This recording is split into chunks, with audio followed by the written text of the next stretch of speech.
of a disaster in the making. What we've done in this amendment here, I mean, what's already there and then changing it, adding to, is turning effectively everything into a disaster. And now all we have to do is have the governor declare it as a disaster, and you can pretty much find anything in that list and declare it a disaster. You could call this economy a disaster. How would you call this economy disaster? Well, we had to tap in order to balance the budget, we have to tap into our emergency funds. That could be a disaster. That's going to affect some level of, maybe it's not a blight, drought, or infestation, explosion, hostile military or paramilitary, but it is a market disruption, including a trade disruption. A trade disruption could be something like even the imposition of tariffs. So you have tariffs that are imposed as a normal part of trade. You can declare a disaster. Now, would a governor ever use the declaration of a disaster in order to claim and bring in an unlimited amount of power? Oh, yeah, the answer is yes. But it was supposed to be a rhetorical question, but the answer, of course, is yes. We could go from one disaster until another disaster. We had a market production disruption the other day. Market consumption. What's the market consumption? Oh yeah, Denver restaurants in 4 localities, in 4 municipalities are going out of business, 22%. That's a big disruption. We could have a restaurant disaster on our hands, 22% closed. Also, interestingly enough, 22.5% would be the inflation over the last 4 years. That's a disaster. That is a huge market disaster that affects, it's a market disruption, trade disruption, because what happens when you devalue your productivity, when you devalue your wages by 22%? Could we maybe say that there is a disruption or atypical disruption in the market? Is a 22% over, that is called unprecedented. The level of inflation under Bidenomics has been called unprecedented on every single level. That is a market disruption. That is a disaster. That is true, that is a disaster. I don't think the solution to that disaster would be creating another disaster of giving the governor unfettered control over our economy.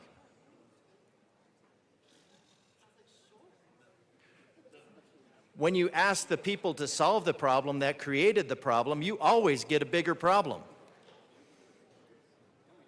This bill is demanding that the people that made the problem solve the problem. You will get a bigger problem. If the people that made the market disruption are in charge of solving this market disruption, you're going to foul up that market beyond anything recognizable, and we're already there. That has been a market disruption. Affects a market disruption that affects production, distribution, or consumption of a product or service.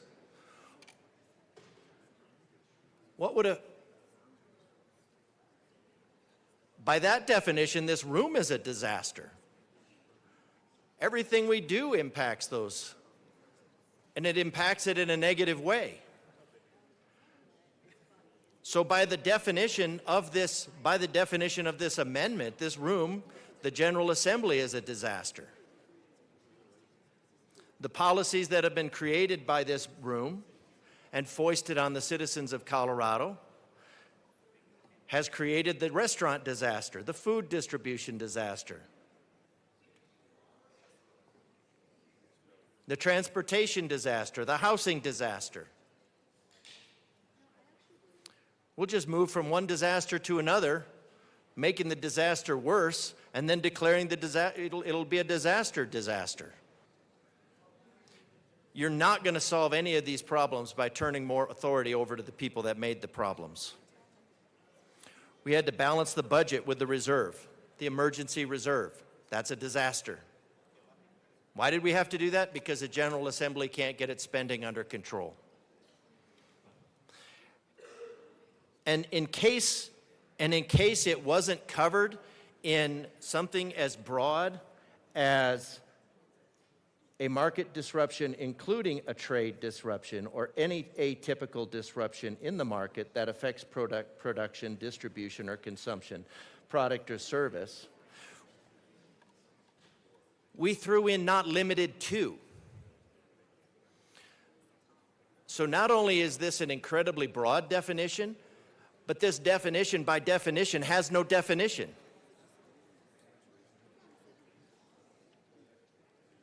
We have no idea what a disaster is. A disaster is any reason the governor would declare a disaster for the purpose of taking power unto himself.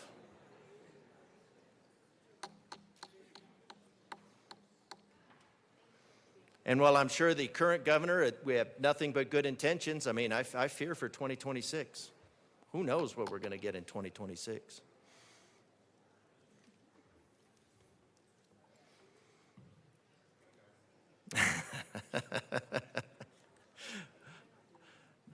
This demands that the governor can insert himself into every aspect, not just insert himself, but become the supreme dictator of all things Colorado by the mere declaration of a disaster.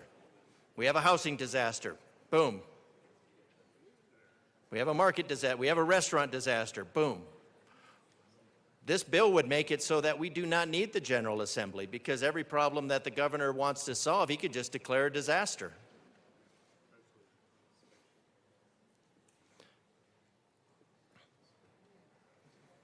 And this is to fix price gouging after a disaster.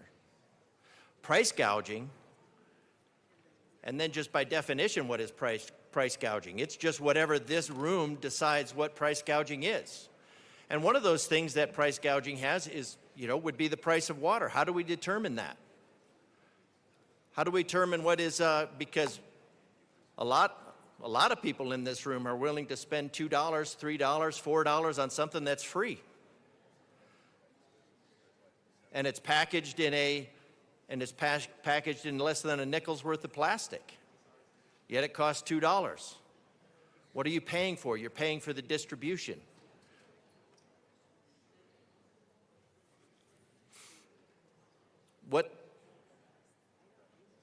So we'll talk about the price gouging, the price fixing. So this is not an anti-price gouging bill. This is a price fixing bill.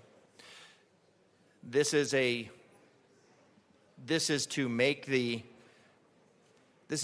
market even more. It's just to control the market with the, put a little emotive hook on there, and this body will swallow it to the sinker every time. Call it price gouging. Get everybody's emotions hyped up. And then sink the hook. Government control. Not just government control, governor control. This amendment, prior to this amendment, was just an invitation for the governor to be the supreme dictator of Colorado. This amendment just solidifies that. It's pretty terrifying. I'm not sure if the sponsors are familiar with the Constitution, but that would be something that I think that would be telling in this. So I think we need to, we need to get rid of this bill in general, because it's declaring the General Assembly to be smarter than the market, and we know that has created a disaster. And when the General Assembly creates the next disaster, or the continuation of the series of disasters that are being created, probably 600 times in this room this year, then we don't want the solution to be the governor's imposition. So I recommend a no vote on ceding all legislative authority to the governor. That's all this amendment does, is it just gives absolute control to the governor whenever he wants it. Whenever the governor wants it, declare a disaster. It could be in any one of these categories that covers absolutely everything. So as long as the economy, as long as Colorado is clicking around to whatever the governor wants, it doesn't have to be a disaster. As soon as it exits whatever the governor wants, I mean, what if the people don't? Then declare a disaster. This is declaring a dictatorial power over Colorado. Representative